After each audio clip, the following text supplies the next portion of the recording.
গ্ৰীষ্মকাল অহাৰ লগে লগে উৎকট গৰমে দহিছে সমগ্ৰ ৰাজ্যবাসী। গৰমৰ আতিশায্যত অতিষ্ঠ হৈ পৰিছে সকলো লোক। এপ্ৰিল মাহৰ প্ৰথম সপ্তাহতে ৰাজ্যৰ বহু প্ৰান্তত গৰমৰ পাৰাস্তম্ভই অতিক্ৰম কৰিছে প্ৰায় ৩৭ ডিগ্ৰী চেলছিয়াছ। গৰমৰ ঢৌ হ'ল অত্যাধিক উষ্ণ বতৰৰ সময়। প্ৰায়ে ইয়াৰ লগত আৰ্দ্ৰতাৰ মাত্ৰা অধিক আৰু বৰষুণৰ মাত্ৰা কম বা একেবাৰেই নাথাকে। এই পৰিৱৰ্তিত উষ্ণতাৰ প্ৰভাৱে মানুহ আৰু পৰিৱেশ উভয়ৰে ওপৰত বিভিন্ন ধৰণৰ নেতিবাচক প্ৰভাৱ পেলাব পাৰে।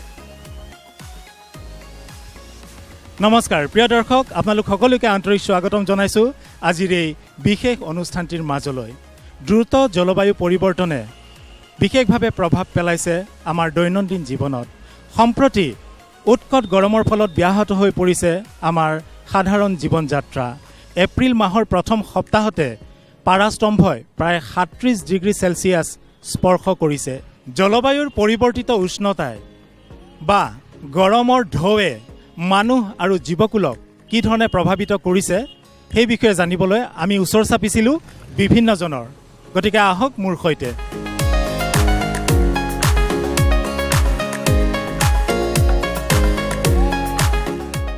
গৰমৰ প্ৰবাহে অৰ্থাৎ গৰমৰ ঢৌৱে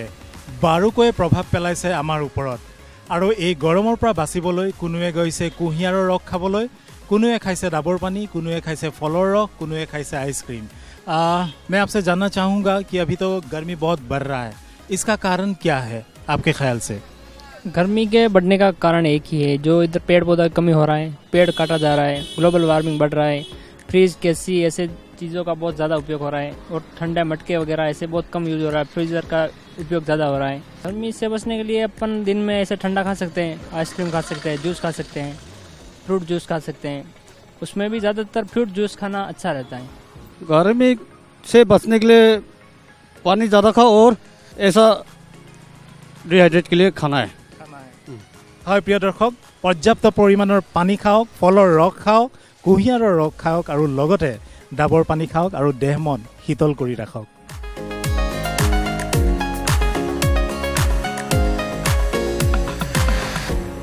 যোগ হৈছে এনে এক পদ্ধতি যিয়ে এগৰাকী ব্যক্তিৰ আভ্যন্তৰীণ ক্ষমতাসমূহক সামঞ্জস্যভাৱে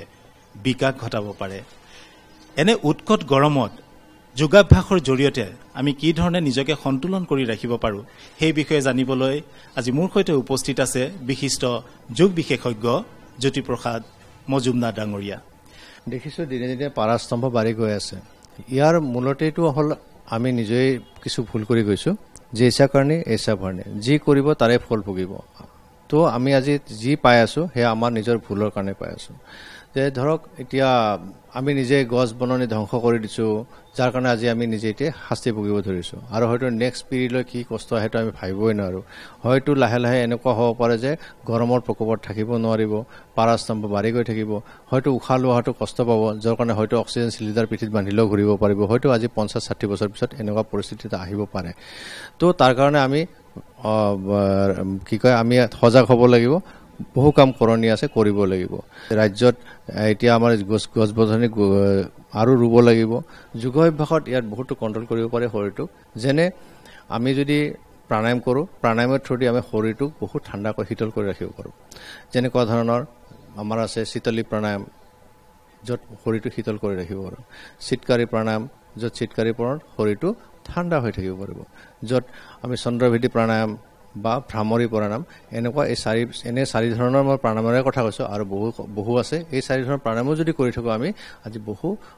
শৰীৰটো মানে কি হ'ব, কুল কাম হৈ থাকিব, তাৰমানে শৰীৰটো খুব ঠাণ্ডা হৈ থাকিব। এতিয়া আমি প্ৰাণায়াম কৰিম শীতলী প্ৰাণায়াম। তাৰ বাবে আমি প্ৰথমে কৰিম কি, মুখখনৰ পৰা জিভাখন বাহিৰলৈ উলিয়াই দিম, জিভাখন কাৰ্ভ কৰি দিম, ভাঁজ কৰি দিম, আৰু জিভাখনৰ মাজেৰে দীঘলীয়াকৈ ভিতৰলৈ উশাহটো ল'ম, মুখেৰে উশাহটো ল'ম। কমপ্লিট উশাহটো লোৱাৰ পাছত জিভাখন ভৰিয়াই দিম, মুখখন বন্ধ কৰি দিম, আৰু নাকেৰে লাহে লাহে লাহে লাহে নিশাহ আঁতৰি দিম। ইয়াৰ ফলত কি হ'ব, মুখৰ ভিতৰত থকা বাষ্পবোৰ গাৰ ভিতৰলৈ সোমাই যাব আৰু গাটো শীতল হৈ যাব। সেইকাৰণে ইয়াক শীতলী প্ৰণাম বুলি কয়। নেক্সট কৰি আমি চিৎকাৰী প্ৰণাম। দাঁত জুৰি কামুৰি ল'ম, কামুৰি লৈ উজুৱাই ভিতৰ ফালে আকৌ উশাহ ল'ম, শীতলীকৰণৰ দৰে আৰু মুখখন বন্ধ কৰি নাকেৰে নিশাহ ধৰি দিম মুখখনৰ ভিতৰত শৰীৰটো ঠাণ্ডা লাগিব আৰু দাঁতবোৰ হিৰহিৰাই যাব দাঁতৰ কাৰণেও ভাল তাৰ লগতে শৰীৰটো শীতল হৈ যাব তেনেকৈ আমি 3বাৰ কৰিম ঠিক তেনেকৈ আপোনাৰ ৰেষ্ট্ৰিকশ্যনত ইয়াতো যদি চৰ্দি কাহ হৈ থাকে বা টনচিল হৈ থাকে লেৰেঞ্জাইটিছ ফেৰেঞ্জাইটিছ থাকে তেতিয়াহ'লে ইয়াক নকৰাই ভাল নকৰিব তৃতীয় প্ৰাণায়ামটো আমি কৰিম সেইটো কয় চন্দ্ৰভেদী প্ৰাণায়াম চন্দ্ৰভেদী কি আছে আমি মুদ্ৰা ল'ম বাওনাক আমি লেফ্ট চাইডেৰে উশাহ ল'ম ৰাইটেৰে এৰিম ৰাইটেৰে উশাহ ল'ম লেফ্টেৰে এৰিম দুইটা আঙুলি মিডিল ফিংগাৰ আৰু ইণ্ডেক্স ফিংগাৰ আমি কপালৰ আইব্ৰৰ মাজত ৰাখিম বুঢ়া আঙুলিটো আমি সোঁ নাকটো বন্ধ কৰি ৰাখিম আৰু বাওঁ নাকেৰে লাহে লাহে উশাহ ল'ম উশাহ লৈ সোঁ নাকেৰে লাহে লাহে এৰি দিম তেনেধৰণে আমি কিছু সময় কৰিম কিন্তু ইয়াতো ৰেষ্ট্ৰিকশ্যন একেটাই যদি চৰ্দি কাহ বা টনচিলাইটিছ হৈ থাকে তেতিয়াহ'লে আপুনি ইয়াক নকৰিব চতুৰ্থ প্ৰাণায়ামটো কৰিম আমি ভ্ৰামৰী প্ৰাণায়াম কৰিম আমাৰ পঞ্চেন্দ্ৰিয়ক বন্ধ কৰি ল'ম কিনা আঙুলিটো কেঁ আঙুলিটো লিপছৰ তলত ওঠৰ তলত ৰিং ফিংগাৰটো অনামিকা আঙুলিটো আপাৰ লিপছত মিডিল ফিংগাৰ মধ্যমা আঙুলিটো নাকৰ পাহিৰ ওপৰত ইণ্ডেক্স ফিংগাৰ তৰ্জনী আঙুলিটো চকু দুটাৰ ওপৰত আৰু বৃদ্ধা আঙুলি বুঢ়া আঙুলিটোৰ থামটোৰে কাণৰ ফুটা দুটা হোল দুটা বন্ধ কৰি ল'ব বন্ধ কৰি লৈ দীঘল উশাহ ল'ব আৰু লৈ মুখখন বন্ধ কৰি ৰাখিছোঁ এতিয়া মুখখন বন্ধ কৰি ম উচ্চাৰণটো কৰিম হামিং চাউণ্ড কৰিম মৌ মাখিৰ দৰে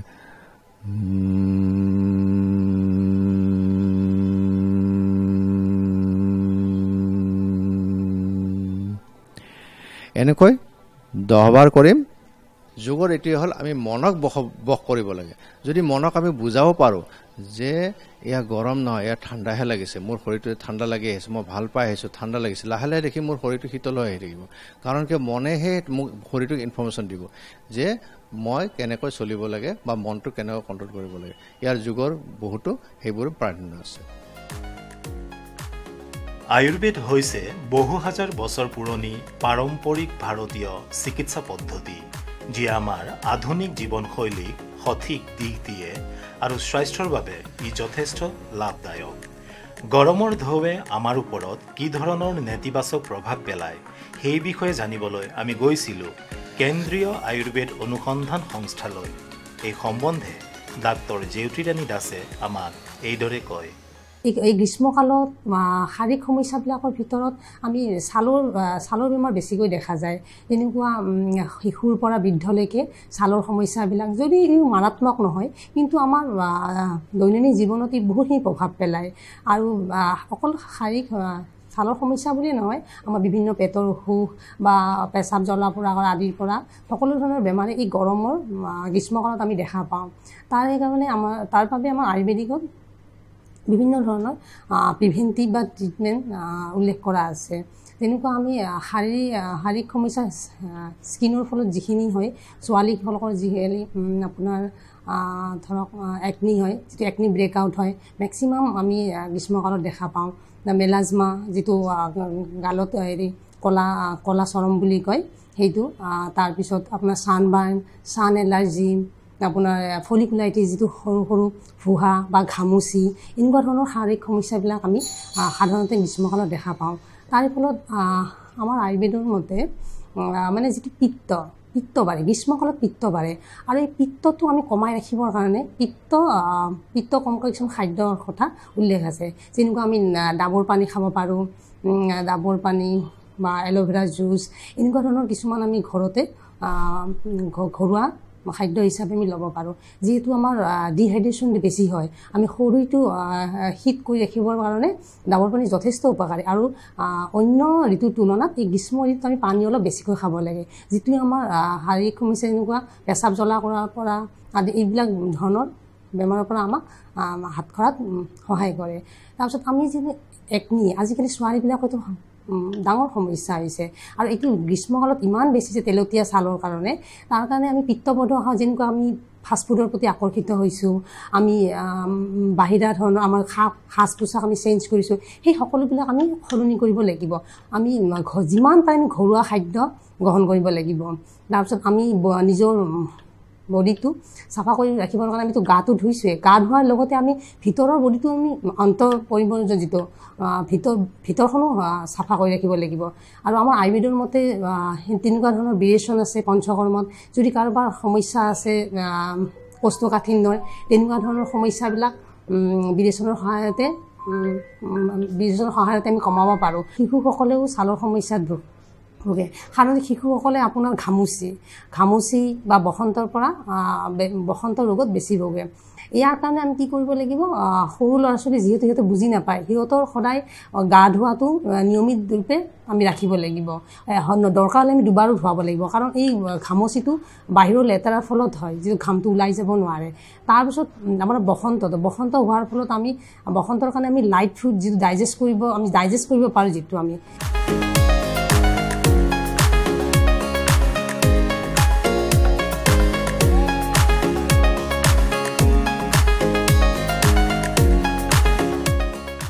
বৰ্তমান মই আহি উপস্থিত হৈছোহি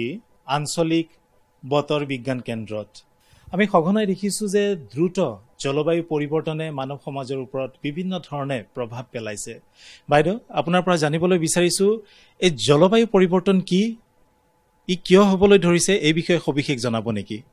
কথাটো হৈছে জলবায়ু বুলি ক'লে আমি লং টাৰ্ম যিটো ফেনমেনা সেইটো বুজোঁ বতৰটো হৈছে শ্বৰ্ট টাৰ্ম কথা জলবায়ু পৰিৱৰ্তন হৈছে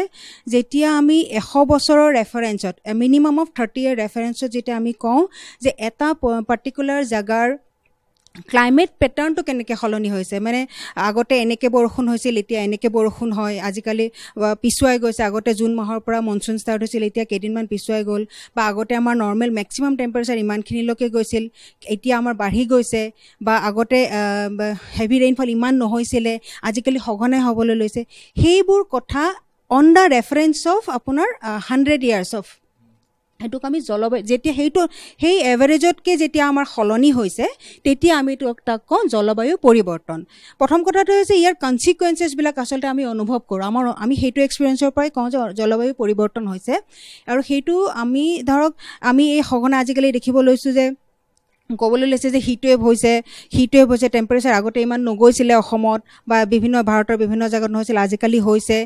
গতিকে তাৰ মেইন কনচিকুৱেঞ্চেছ হৈছে টেম্পাৰেচাৰটো ৰাইজ হৈছে যিটো আমাৰ নৰ্মেল টেম্পাৰেচাৰ যিটো আমি ছিজনেলি যিটো অনুভৱ কৰোঁ ছিজন টু ছিজন সেইবিলাকতকৈ বাঢ়ি গৈছে সেইটো আমি এটা কনচিকুৱেঞ্চেছ বুলি ধৰিব পাৰোঁ আমাৰ এক্সট্ৰিম ইভেণ্টছ বাঢ়ি গৈছে যে ডিজাষ্টাৰ লাইক ইভেণ্ট হৈছে খুব ডাঙৰ বৰষুণ দিয়ে ধুমুহা বতাহ হয় ঘৰ ভাঙি নিয়ে তেনেকুৱা ধৰণৰ বৰষুণৰ সংখ্যা বাঢ়ি গৈছে আৰু ধৰক সি লেভেল ৰাইজ হোৱাৰ ফলত বেচিকেলি এটা মেজৰ কম্পনেণ্ট অফ ক্লাইমেট আপোনাৰ গোটেই এটমছফিয়াৰটো যেতিয়া তাত বতাহ কেনেকৈ বলে ক'ৰ পৰা ক'লৈ যাব এইবিলাক main part one of the main component গোটেই সি লেভেল ৰাইজ হোৱাৰ লগে লগে তেনেকৈ সলনি হৈ যায় গতিকে এইবিলাক আমি কনচিকুৱেঞ্চেছ যে কাৰ্বন ডাই অক্সাইড গ্ৰীণ হাউচ গেছৰ কাৰণে যিটো জলবায়ু পৰিৱৰ্তন হৈছে কাৰ্বন ডাই অক্সাইড বাঢ়ি যোৱাৰ কাৰণে মেৰাইন যিটো ইক'চিষ্টেম সেইটো ডিষ্টাৰ্ব হৈছে এচিডিফিকেশ্যন হৈছে কাৰ্বন ডাই অক্সাইড বাঢ়ি যোৱাৰ কাৰণে এচিডিফিকেশ্যন হৈছে আৰু ওৱান্স আপোনাৰ মেৰাইন ছিষ্টেমটো যেতিয়া ডিষ্টাৰ্ব হয় হোল ইক'চিষ্টেমক আমি ইফেক্ট কৰে কাৰ্বন বেছ প্ৰডাক্ট আমি বঢ়াই গৈছোঁ কিন্তু সেইবিলাক চিংক ক'ত হ'ব সিহঁতৰ যিটো সিহঁত এটা চ'ৰ্চ এটা চিংক থাকে বেলেঞ্চ থাকিব লাগিব তো চিংকটো আমাৰ কমি গৈছে গছ গছনি কমি গৈছে ফৰেষ্ট কমি গৈছে তেতিয়া কি চিংকটো হৈছে গতিকে বঢ়াইছোঁ বেছিকৈ আৰু এইফালে চিংকটো কমি গৈছে গতিকে ইমবেলেঞ্চ হৈছে পৰিমাণটো বাঢ়ি গৈছে ৱাটাৰ ভেপাৰো এটা কম্পনেণ্ট হয় কিন্তু ৱাটাৰ ভেপাৰৰ যিটো ছিষ্টেম হয় সেইটো নেচাৰেল সেইটোত মানুহৰ অলপমান হয়তো আছে কিন্তু কম কিন্তু এই যে আমি মেড যিটো হৈছে কাৰ্বন ডাই অক্সাইড মিথেন নাইট্ৰাছ অক্সাইড এইবিলাক আমাৰ মেড এইবিলাক এটা ইমবেলেঞ্চ ক্ৰিয়েট কৰিছোঁ আমি চ' সেইবিলাকৰ কাৰণে জলবায়ু পৰিৱৰ্তন হৈছে আৰু তাৰ কনচিকুৱেঞ্চেছটো আমি দেখিয়ে আছোঁ আৰু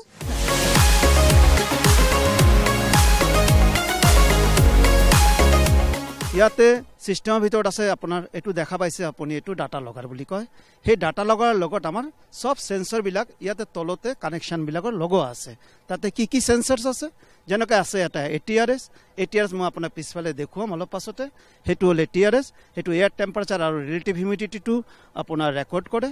ওপৰত আপোনালোকে দেখা পাইছে সেইটো হ'ল উইণ্ড সেন্সৰ্ছ সেই উইণ্ড সেন্সৰ 24/7 ইভেন স্কুৱেল হ'লেও এট এনি টাইম যেতিয়াই কোনো স্কুৱেল যদি হয় বা ধুমুহা বতাহ হয় সেই ধুমুহা বতাহ এইটো ৰেকৰ্ড কৰে তাৰ পাছত এতিয়া গোটেই আপুনি আৰু এফালে দেখা পাইছে ইয়াতে TBRG বুলি কয় এইটো বুলিও টিপিং বাকেট ৰেইন গজ এই টিপিং বাকেট ৰেইন গছ কি কৰে আমাৰ থ্ৰুআউট দ্য যেতিয়া ৰেইন হ'ব তেতিয়া কমপ্লিটলি ৰেইনটো ৰেকৰ্ড কৰে ৰেকৰ্ড কৰাৰ পাছত ইয়াতে পঠাই দিয়ে এই বস্তুটো ইয়াতে একৰ্ডিংলি যেতিয়া সব ডাটাবিলাক ৰেকৰ্ড হয় each and every time each and every minute আমি এভৰি মিনিটতো কৰিব পাৰোঁ প্ৰতি মুহূৰ্ততো কৰিব পাৰোঁ বা আমি এতিয়া বৰ্তমান যিটো আমি ডাটা লৈ আছোঁ সেই ডাটাটো 15 মিনিট অন্তৰ আমি লৈ আছোঁ এইটো ইমিডিয়েটলি আমাৰ পুনা হেড অফিচত পঠাই দিয়ে পুনাৰ পৰা এইটো আমাৰ ৱেবছাইটত যায়গৈ একৰ্ডিংলি আমি ডাটাবিলাক ইয়াতে ডাউনলোড কৰি আমি আমাৰ ৰিকুৱাৰ্ড নৰ্থ ইষ্টৰ কাৰণে যিটো ফৰকাষ্ট এই ফৰকাষ্টবিলাক আমি দিওঁ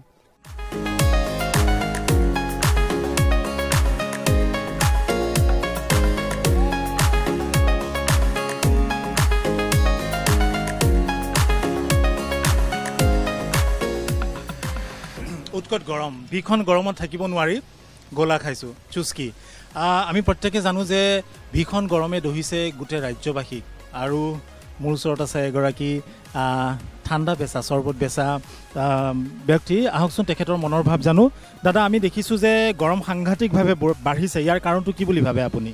ইয়াৰ কাৰণটো গৰম পৰিছে আৰু বৰষুণ নাই সেইকাৰণে গৰমটো পৰিছে আৰু গছ গছলি মৰি আছে বৰষুণ নাই ৰ'দ দিছে বহুত এইটোৰ কাৰণে গতিকে এনেকুৱা গৰমত আমি কি কৰিব লাগে আচলতে এইটো বেছি খাব লাগে কুহাৰৰ চৰ্বত খাব লাগে কিবা কি খাব লাগে আৰু দিনে দিনে গৰম বাঢ়ি গৈ আছে ইয়াৰ কাৰণ কি বুলি ভাবে আপুনি ইয়াত মানে গছ গছনিগিলাখান কাটি শেষ কৰিছে ডাঙৰ ডাঙৰ প্ৰকাণ্ড বিল্ডিং বনাইছে বিল্ডিং বনালে বতাহ নাহে গৰমত মানুহে থাকিব নোৱাৰে সেইটোৰ কাৰণত মানে গৰমটো বাঢ়ি গৈছে আৰু ঘৰৰ পৰা ওলাব নোৱাৰে পানী ডাবৰ পানী অলপ ঠাণ্ডা ডাঙৰ গছ ফলৰ ৰস কুঁহিয়াৰৰ পানী এইবিলাক খাব লাগে আমাৰ দেখিছে গছ গছনি খুব বেছি কমি গৈছে বৰষুণো কমি গৈছে আমাৰ এতিয়া তাৰ কাৰণে আমাৰ গৰমটো বেছি হৈ গৈছে এতিয়া গৰমৰ কাৰণে কোনো মানুহ আপোনাৰ দেখিছে ওলাব নোৱাৰা হৈছে অতিমাত্ৰা গৰমটো বেছি বাঢ়ি গৈছে পানীটো বেছি খাব লাগিব আৰু ইমান বেছি যিহেতু ৰ'দ দিছে তাৰ কাৰণে আমি বাহিৰলৈ ওলোৱাটো অলপ কমাই দিব লাগিব কনষ্ট্ৰাকশ্যন চলি আছে বা গছ গছনি কাটি আমি যিখিনি হেৰি কৰি আছোঁ সেইখিনিৰ কাৰণে একচুৱেলি গুৱাহাটীত বৰষুণৰ হেৰিটো কমি গৈছে আমাকতো এতিয়া বস্তুখিনি আমাক গছ গছনিৰ কাৰণে আমি হেৰি কৰিব লাগে গছ গছনি ৰোৱা বা হেৰি সেইখিনি আমি প্ৰাধান্য দিব লাগে अभी जो तापमान है ना देखो अप्रैल मई स्टार्ट हुआ है और अभी से इतना तापमान हो गया कुछ कह नहीं सकते हैं तो ज़्यादातर कोशिश ये करना चाहिए कि पानी अगर साथ में लेकर चलो तो अच्छा है और ठंडा अचानक से गर्मी से आके ठंडा नहीं पीना है जल्दी बैठ के आराम से पहले अपना शरीर को ठंडा कीजिए उसके बाद ठंडा कुछ भी ले लें ক'ত গৰমৰ কাৰণটো বা এই যে গৰম লাহে লাহে বাঢ়িছে ইয়াৰ কাৰণ কি বুলি ভাবা এইটো কাৰণ মানে গাছ চাছবিলাক বহুত কাটি চাটি চাফা কৰি আছে ন চাৰিওপিনে এনে গৰমটো বেছি হৈ আছে গাছ চাছবিলাকৰ কাৰণে লেতেৰাটো বেছি হৈ আছে জাগাই জাগাই সেইটোৰ কাৰণে হৈ আছে আচ্ছা এই গৰমত আমি নিজকে বচাই ৰাখিবলৈ কি কৰা উচিত এইটো জুচ এনেকুৱা ঠাণ্ডা খাব থাকিব লাগিব বেছি আচ্ছা তাৰমানে ফলৰ ৰস খাব লাগে কুঁহিয়াৰৰ ৰস খাব লাগে ডাবৰ পানী খাব লাগে আৰু পৰ্যাপ্ত পৰিমাণে কি খাব লাগে পানী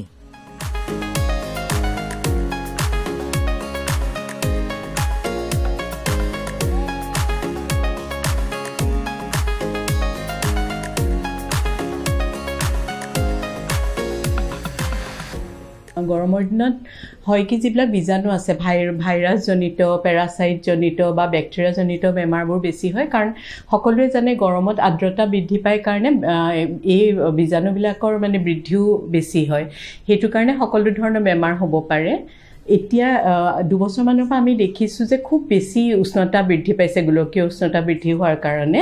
সেইটো কাৰণে বহুত মানুহৰ হিট ষ্ট্ৰোক হোৱা দেখা গৈছে হিট ষ্ট্ৰোক হোৱা দেখা যোৱাৰ কাৰণে আমি কি ক'বলৈ বাহিৰতো নোলোৱাকে নোৱাৰি ওলাবলৈ হ'লে আমি ভালকৈ নিজক কাভাৰ কৰি ৰাখিব লাগে মূৰ ছাতি ল'ব লাগে মূৰ মুখ চুখ ভালকৈ ঢাকি ৰাখিব লাগে ঘনাই পানী খাই থাকিব লাগে আৰু পৰাপক্ষত 11টা বজাৰ পৰা 4টা বজালৈ ৰ'দটো আমি এভইড কৰিব লাগে পেচাবৰ সমস্যাটো গৰমৰ দিনত বেছি হয় কাৰণ পানী ঘামি পেলাই আমাৰ শৰীৰৰ পানীখিনি ওলাই যোৱাৰ কাৰণে পেচাবৰ পৰিমাণ কমি যায় সেইকাৰণে পানী খুব ঘনাই খাই থকা পানীয়ে নহয় ফ্ৰুট জুচ বা যিকোনো ধৰণৰ এনেকুৱা জুলীয়া পদাৰ্থ আৰু গৰমৰ দিনত সাধাৰণতে আমি কি কৰিব লাগে অকণমান ঢিলা কাপোৰ পিন্ধিব লাগে কম পাতল ৰঙৰ আৰু পৰাপক্ষত সূতাৰ কাপোৰ পিন্ধিব লাগে আৰু যিবিলাক খুব বেছি ভিৰ ভাৰ থকা জাগা যেনে শ্বপিং মল বা চিনেমা হল এনেকুৱাবিলাকতো সংক্ৰমণটো বেছি হয় এনেকুৱা ধৰণৰ অসুখবিলাকৰ ক্লাইমেট চেঞ্জৰ লগে লগে আজিকালি আমি দেখিছোঁ যে বহু মাত্ৰাত টেম্পাৰেচাৰটো বাঢ়ে ছামাৰ ছিজনবিলাকত আৰু এই সময়ত আমি শিশুক কি ধৰণে তেওঁলোকৰ যেন হাইড্ৰেশ্যনটো মেইনটেইন হৈ থাকে আমি সেইটো লক্ষ্য ৰাখিব লাগিব প্ৰথমতে হৈছে কি সিহঁতক পানী খুৱাব লাগে সৰহকৈ কাৰণ শিশুৰ শৰীৰৰ মেক্সিমাম ৱেইটে পানীয়ে যোগান ধৰে যেতিয়া ডিহাইড্ৰেশ্যন হয় সিহঁতৰ শৰীৰৰ পৰা পানী ওলাই যায় আৰু সিহঁতে একে সময়ত বেছি পৰিমাণৰ পানী খাব নোৱাৰে গতিকে কম পৰিমাণত ঘনাই পানী খোৱাটো খুবেই দৰকাৰ পানীৰ উপৰিও আপোনাৰ ইলেক্ট্ৰল তেনেকৈ আমাৰ WHO ORS আছে ইলেক্ট্ৰল বুলি খুব জনাজাত সেইটো আমি শিশুক দিব লাগে আৰু তৰল আহাৰ তৰল ফ্ৰুটছ যেনে আপোনাৰ তৰমুজ তিয়হ আম ওলালে আমৰ চিজনত আম ঠিক তেনেকৈ আমি ঘনাই খুৱাব লাগে আৰু খুব তৰল আহাৰ খুৱাব লাগে সিহঁতক খুব বেছি ৰ'দত বেছি সময়লৈ খেলা ধূলাটো আমি বঞ্চিত কৰিব লাগে ভিতৰত ইনডোৰ গেমছ যেন বেছি খেলে আৰু ৰুমবোৰ বেষ্ট কুল আৰু ভেণ্টিলেশ্যনটো ভাল হ'ব লাগে ৱেল ভেণ্টিলেটেড হ'ব লাগে বিশেষকৈ খুব বেছি পৰলৈ যদি এছেম্বলিত থিয় হৈ থাকে বা কিছুমান সিহঁতৰ ফিজিকেল ট্ৰেইনিং ক্লাছ থাকে য'ত বাহিৰত সিহঁতৰ ট্ৰেইনিং হৈ থাকে বা বহুত সময় যদি বাহিৰত খেলা ধূলা কৰি থাকে তাত ঢলি পৰে ইয়াৰ মূলতে হৈছে মই ভাবোঁ যে সিহঁতে ৰাতিপুৱা এইবোৰ ল'ৰা ছোৱালীৰ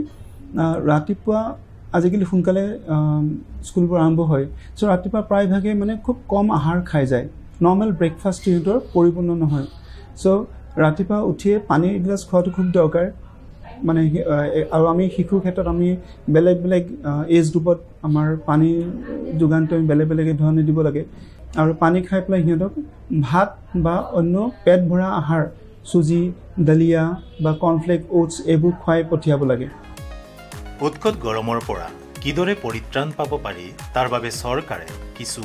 নিৰ্দেশনা জাৰি কৰাও পৰিলক্ষিত হৈছে ইয়াৰ পৰা পৰিত্ৰাণ পাবলৈ সাধাৰণ নিয়ম কিছুমান অৱলম্বন কৰিব পৰা যায় গৰমে দহাৰ পৰা আৰু অসুস্থতাৰ পৰা বাচি থাকিবলৈ অতিমাত্ৰা ৰ'দ পৰিহাৰ কৰাটোৱে শ্ৰেয় লগতে ডিহাইড্ৰেশ্যনৰ পৰা বাচিবৰ বাবে দৈনিক পৰ্যাপ্ত পৰিমাণৰ পানী খোৱা উচিত পৰাপক্ষত পাতল কপাহী কাপোৰ পৰিধান কৰাটো খুবেই জৰুৰী বাহিৰলৈ ওলাই গ'লে ছাতি ছানগ্লাছ আদি ব্যৱহাৰ কৰিব লাগে জীৱ-জন্তুক পানী আৰু শিশুসকলক বন্ধ গাড়ীৰ ভিতৰত আবদ্ধ কৰি নাযাব লগতে অসুস্থ অনুভৱ কৰিলে চিকিৎসকৰ পৰামৰ্শ গ্ৰহণ কৰা উচিত অতিমাত্ৰা গৰমৰ পৰা নিজৰ শৰীৰটোক বচাই ৰাখক আপোনালোক সকলোৰে সুস্বাস্থ্য কামনা কৰি আজিলৈ আহিছোঁ নমস্কাৰ